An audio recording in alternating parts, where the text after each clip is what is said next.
I trust this episode of Week in Review is going to strengthen you. We are called to be engaged and involved in this hour. So stay with me as we dig in today. I want to provide you with some fuel so we stay in the front lines in a frightening time.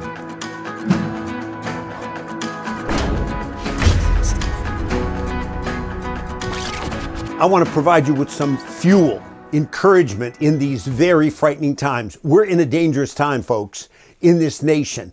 And, recently I was looking at a quote by a man of God I had the privilege to be with once, Tim Tebow. And he's been a man that has endured and he's gone through so much. He should have been aborted, but his mother said no when the doctor said abortion. She believed God for a healthy boy, and Tim came forward. And he's outspoken and he has an impact in this day. But he said this, he said, the lows are disappointing, but that makes the high all the sweeter, and that's what drives me.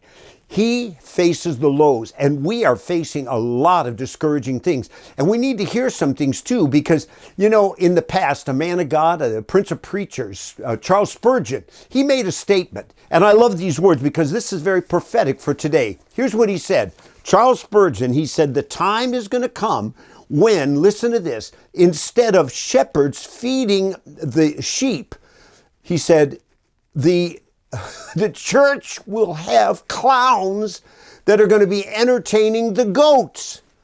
Is that a day? I think it is. And pastors have got to wake up, and many are saying, we can't play around anymore. 1,600 gathered in New York recently said, basically, we're going to be bold, courageous. We're going to be men of God in this hour. But you know what? Jim Caviezel made a statement recently as well, the man that played the Passion of the Christ. He's a committed Christian. Here's what he said. He said, it's a bloody shame if you can't tell the difference between a priest, a bishop, or a politician. It's really sad. This is called lukewarmness. And Christ has a very special place for those that, they know it. And I know it. And if you're in that room, you got to get out of lukewarmness. Apathy breeds tyranny. And we need to respond in this hour. I think it's interesting in Deuteronomy, the Lord said, he said, be strong and of good courage. And then he said, basically went on to tell us that he would never fail us or forsake us, and that we should look to him. And today, like never before, we really do. We're facing developments that are scary, and our republic is literally on the line. Let's look at a few. How about this one? When you look at the Biden administration, what's going on in terms of promotion of trans madness and the LGBTQ agenda. Recently, they had a big get-together at the White House. They said it was historic. It was the biggest in history. And they put banners for the progressive gay pride and trans now. They got a new flag, flanked by the American flags. And in the middle of it, Mr. Biden previously, and then he said some of the same things, made some statements to put all of us that want to stand for righteousness and noble purposes and traditional morality. Here's what Joe Biden said. Listen. But our fight is far, far from over because we have some hysterical and, I would argue, prejudice people who are engaged in all what you see going on around the country. It's an appeal to fear, and it's an appeal that is totally, thoroughly unjustified and ugly. It's wrong for that a person can be married in the morning in the United States and fired in the afternoon by their employer because they're gay. It's wrong that the violence and hate crimes targeting LGBTQ people is rising. It's wrong that extreme officials are pushing hateful bills targeting transgender children, terrifying families, and criminalizing doctors. These are our kids. These are our neighbors. It's cruel and it's callous. Not somebody else's kids, they're all our kids. These are chilling statements, and we're being put on the defensive because we're simply standing up for that which is righteous in the eyes of God. And so what are we supposed to do? Don't succumb to fear. Another thing that's taking place is what's going on the border. You say, well, I think I've heard some good reports. The Biden administration told us that, the illegals coming in now have dropped 71% since all of a sudden, they made some changes. Don't be deceived. There is subterfuge. There is dishonesty. 71% drop off. Do you know what the Biden administration has done? A clever little scheme. Now what they're doing is they're working. They have a website. And then people are counseling people that want to leave and come into our open borders in America. And they're telling them basically, look on the website. You can, look there. We'll tell you what to do. We'll give you a number. And then when you come in, just cross the border, give them the number, and you'll be waved on through. Waved on through to what? Folks, 7 million illegals have broken the law. They've come into this country. The fentanyl, the child smugglers. This is serious. Watch this clip that was recently given, and it gives you an indication of what's been happening.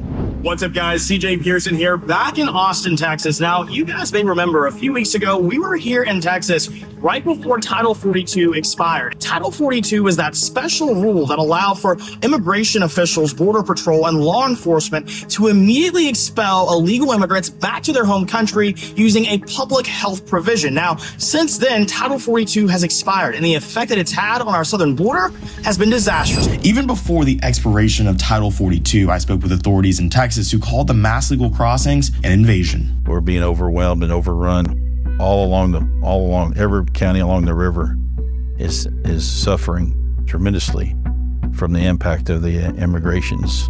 The legal give-me-ups at the river or the illegals that continue to move forward through the country, be it foot or vehicle or however being smuggled, the drugs and stuff, all of that's escalated to numbers that we've never seen before. I've never seen it like this. Like I say, I lived here 30 years. Everybody's just going to come across, and there's literally thousands of people in Mexico waiting. And many fear there was no plan to deal with the influx of new aliens waiting just on the other side of the southern border to enter. Not only the border, and not only what's going on with the persecution and the pressure and the propaganda with the whole transmania and LGBTQ activism, but how about this? George Soros, a man that has $25 billion, and this man is really seen in a sense kind of like the patron saint of socialism and leftism. He supplies millions of dollars to causes to topple this nation. Well, he recently announced he's going to turn over his operation to his son. He's only 37-year-old. That's what he is, this son. And he was interviewed in the Wall Street Journal, and he said, I'm more political. And they've given $125 million in the past year to leftist causes. And now, they want to put in district attorneys and liberal politicians. They'll support them with millions and millions of dollars. And in this interview, that's exactly what his son said. He's more political, and this is what he wants to do. He was in the White House, and who's he standing with? Kamala Harris. Oh, yeah, they're buddies now. This is serious development. And then, of course, we see what's happened with the indictment of Donald Trump. This is a very scary thing, folks. The indictment, they say 37 federal charges. You have to understand, they tried to impeach him 2 times, and now they're pulling out what should be 4 or 5 questionable activities that they want to look at, but now they spread it out. And they're looking back, and they're going back to a 106-year-old Espionage Act. And they're spreading it out because they feel like, well, if we can just win on one, 20 years, that would be the punishment for each one of these. And they think we've got to get him off the board. We can't have Donald Trump back in office because of what he does. And then they're saying this because they figure if we could get him on one for 20 years, he would die in prison. And that's what they want to do. But what about Hillary? And what about what she did with classified stuff in her computer? What about the computer and Hunter? What about Joe Biden? See, these are very real, but we have double standards and we have dishonesty and corruption today. So we really need to pray because really, this is unheard of. It's never happened. A president like this being indicted and then a president that is going to run again for office. We're not going to be fooled, and we need to really pray. And I say pray for Mr. Trump and that justice prevail in this matter. So you say, well, Larry, I thought you were going to give us some fuel and fortify us with strength. I do want you. I want you to know God is at work, and we have to see in the spirit realm right now. Do you remember when Elisha, he was there with his servant, and all of a sudden the king of Syria surrounded him with chariots. They were going to be wiped out, everything killed. And the servant woke up in the morning and he said, oh my, I look around, we're going to die, we're going to die. And Elisha said, no, he said, those that are with us are more than those that are with them. And then he said, I'm going to pray that God would open his eyes to see the angelic army. We have angelic armies and we have resources at our disposal, but we have to engage. And I want to fuel you. Pray for God to do some dramatic conversions today. I can tell you this. I have two young guys now. They've grown. They're sons in the faith. One is Cheon. He's surpassed me, but he was a drug addict. He was pushing drugs, University of Maryland, going nowhere in life. But you know what? People prayed. We cried out to God that God would do some miraculous conversions in the Jesus movement. And this young man at a rock concert was told by some individuals to get out of here. Shortly thereafter, he was converted, and now he's one of the premier leaders in this nation. He took Gavin Newsom to the Supreme Court, and he beat him and won a settlement, and he stood strong, and he oversees a major movement of churches all over the globe. But Cheon is a man of God. He didn't back down, but people prayed. Dramatic conversions. I'll tell you another. A son in the faith is a guy named Joe Oden. Joe Oden was a drug addict. He was a pusher. I've known Joe for probably about 30 years, but people prayed. And you know what? He was dramatically converted. And then you know what? He moved onward. He came to the church with us. I had the privilege to work with him, disciple. You know what he's doing now, this former drug addict? He's the National Director for Prayer and Evangelism for the Assemblies of God. You say, whoa, that's dramatic. Folks, I'm getting ready to go to Bonnaroo as I record this now.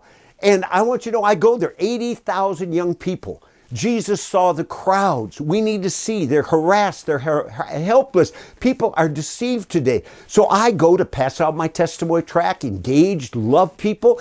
And I want to encourage you, we've got to pray, but we also, faith without works is dead, and we need to engage. We need to proclaim and share the gospel, build relationships. Check out what I did. Loving Lifestyle Evangelism. It's on YouTube. It's 5 little videos. They're real quick, 20 minutes. They're going to strengthen and equip you. But we need to be faithful, and we need to go forward. Let me give you one more testimony, and I think this is something that I trust is going to help you. We need to really be equipped. And you know, when you see a video like this, or video commentaries that I do, and Dr. Michael Brown, there's one I want to recommend. Pass it along to others. Don't just enjoy it and be inspired yourself. Post it. Pass it along. I have a friend I was with yesterday, Steve Berger, man of God. He gave a message recently. It's a masterpiece. I want to encourage you. Check it out. It's called The 7 Spirits of Sodom. It's a masterpiece message. Watch it. Pass it along to others. You can see where I put it on there. Steve Berger, The 7 Spirits of Sodom. This is an hour where we need to be sober. We're in deep trouble as a nation, but God has a plan for America, and we can't be passive. Remember, apathy breeds tyranny. We don't want government controlling and leading and coercing us and taking us down the wrong path. This is a great opportunity. Darkness always precedes a great revival. Let's help, and let's foster it, and let's engage. Hey friends, if you felt this video was helpful, make sure you like and subscribe so you get notified once new videos become available. Thanks.